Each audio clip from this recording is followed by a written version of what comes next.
Hello friends, আসসালামু আলাইকুম। কেমন আছেন সবাই? আশা করি ভালো আছেন। আজ আপনাদের জন্য কিছু মজার ধাঁধা নিয়ে আসলাম। চলুন শুরু করা যাক। ঘটক সাহেব এসেছে মেয়ে দেখতে, নাপিত এসেছে চুল কাটতে এবং ব্যাপারী আসছে লাউ কিনতে। এক কথায় তিনজনকে কি বলে বিদায় করা যাবে?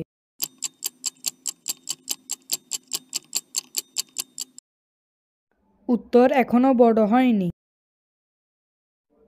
গরমও নয়, ঠান্ডাও নয়, কিন্তু আমরা সব সময় ফু দিয়ে খাই, বলুন তো কি?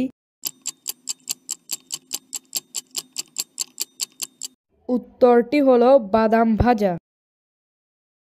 তেল চকচক পাতা, ফলের উপর কাটা, পাকলে হয় মধুর মতো দানা গোটা গোটা। উত্তরটি হলো কাঁঠাল। ভিডিওটি ভালো লাগলে লাইক অ্যান্ড সাবস্ক্রাইব করে আমাকে উৎসাহিত করবেন। এমন কোন জিনিস আছে যার দাঁত আছে কিন্তু মুখ নেই?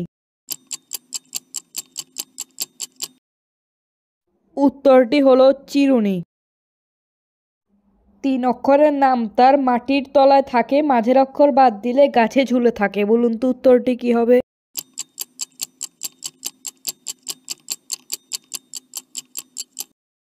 উত্তরটি হলো কয়লা। কয়লা মাটির নিচে থাকে, মাঝের অক্ষর বাদ দিলে হয় কলা, কলা গাছে ঝুলে থাকে।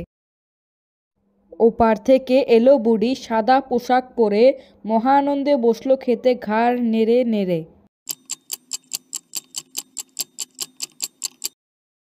উত্তরটি হলো বক। ভিডিওটা ভালো লাগলে লাইক অ্যান্ড সাবস্ক্রাইব করে দিবেন এবং কমেন্ট করে জানাবেন কে কয়টি ধাঁধার উত্তর পেরেছেন।